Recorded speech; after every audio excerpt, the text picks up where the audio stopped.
Bonjour YouTube, on se retrouve aujourd'hui pour une nouvelle vidéo dans laquelle on va parler d'un dirigeant et surtout de son pays que vous connaissez forcément tous. Mais si, vous savez, ce pays qui soi-disant ne connaîtrait pas la famine, qui est largement en avance médicalement et technologiquement parlant, qui a même des licornes cachées dans sa capitale. Mais si, vous savez, le pays où il est interdit d'avoir une voiture, un ordinateur, où il est interdit d'avoir une Bible, de quitter le pays, ou même d'appeler un penché à l'étranger. Bon allez, je vous donne un dernier indice, il est dirigé sans partage depuis 67 ans par la dynastie Kim. Bon, vous l'avez sûrement deviné, et puis de toute façon vous l'avez vu dans le titre de la vidéo, il s'agit de la Corée du Nord et de son dernier dirigeant en date, Kim Jong-un. Il est réputé pour ses caprices et ses folies, et j'ai donc décidé de vous faire un top 10 des caprices les plus fous de Kim Jong-un. Bon, en numéro 10, on va commencer par le plus soft. À son arrivée au pouvoir, le leader suprême a demandé à ses officiels de faire le tour du pays pour demander à chaque personne qui s'appelait Kim Jong-un à ce moment-là de changer de prénom. Officiellement, ils ont tous accepté, mais on se demande bien ce qui a pu arriver à tous ceux qui ont refusé.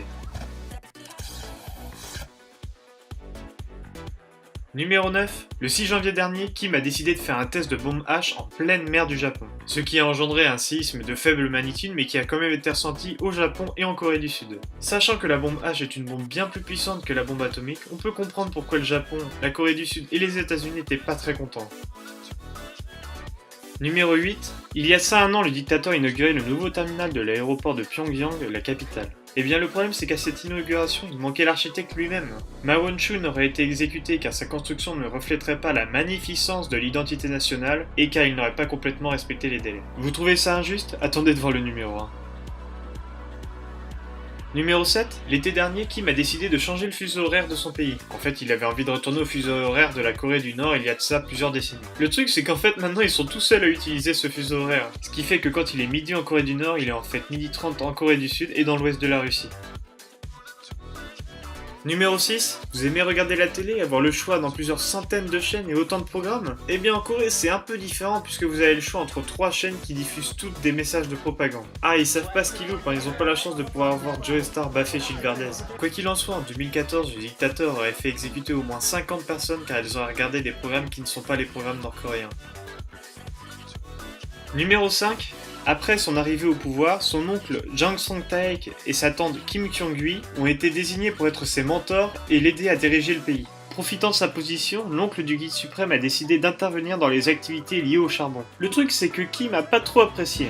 Il a donc décidé de l'exécuter pour trahison. Une rumeur lancée par un journal chinois raconte qu'il aurait été jeté avec 5 de ses bras droits dans une cage contenant 120 chiens affamés depuis 3 jours. Bon, ce n'est qu'une rumeur, mais bon, ça fait quand même froid dans le dos. En tout cas, ça me permet d'enchaîner sur le numéro 4 puisqu'il s'agit de sa femme Kim Kyung-hui. Juste avant que son mari meure, Kim Jong-un avait décidé de construire un aquapark et une station de ski. Sa tante lui avait alors d'abord conseillé de redresser l'économie du pays avant de se lancer dans des tels projets. Kim il aime pas trop qu'on le contredise. Après l'exécution de son mari, elle a commencé à se plaindre, ce qui est un peu normal. Kim n'a pu supporter, il a décidé de l'empoisonner. Numéro 3. Durant sa jeunesse, le tombeur Kim aurait eu une relation avec la chanteuse Yoon Sang-wol. A l'époque, son père, Kim Jong-il, était le dirigeant du pays. Et il n'était pas trop d'accord avec cette relation. Kim Jong-un a donc dû arrêter sa relation avec la chanteuse. 10 ans plus tard, elle se serait filmée avec ses artistes en plein ébat sexuel. La pornographie étant punie de mort dans leur pays, elle a donc été exécutée avec 11 de ses artistes. Une rumeur raconte que ce serait la femme actuelle du dirigeant, Ri Sol-ju, qui serait à la tête du complot pour éliminer son ancienne rivale. Numéro 2. Il y a de ça un an, le ministre de la Défense Yoon Yong-chol aurait été surpris en train de s'assoupir lors d'un défilé militaire et il n'aurait pas démontré un grand enthousiasme à certains ordres de grands leaders.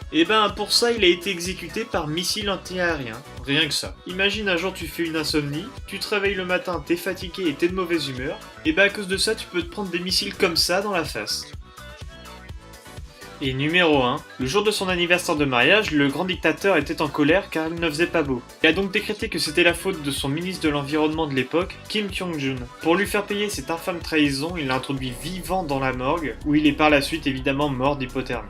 J'ai quelque peu l'impression qu'il cherche des excuses pour tuer ceux qu'il aime pas. Voilà, c'est désormais la fin de ce top. Je trouve qu'il nous fait quand même prendre conscience qu'on n'est pas si mal lotis en France et qu'on pourrait arrêter de se plaindre pour des bêtises de temps en temps. N'hésitez pas à aimer et à commenter la vidéo si elle vous a plu. N'oubliez pas non plus de vous abonner si vous voulez voir les prochaines vidéos. Allez, je vous dis à la prochaine, salut!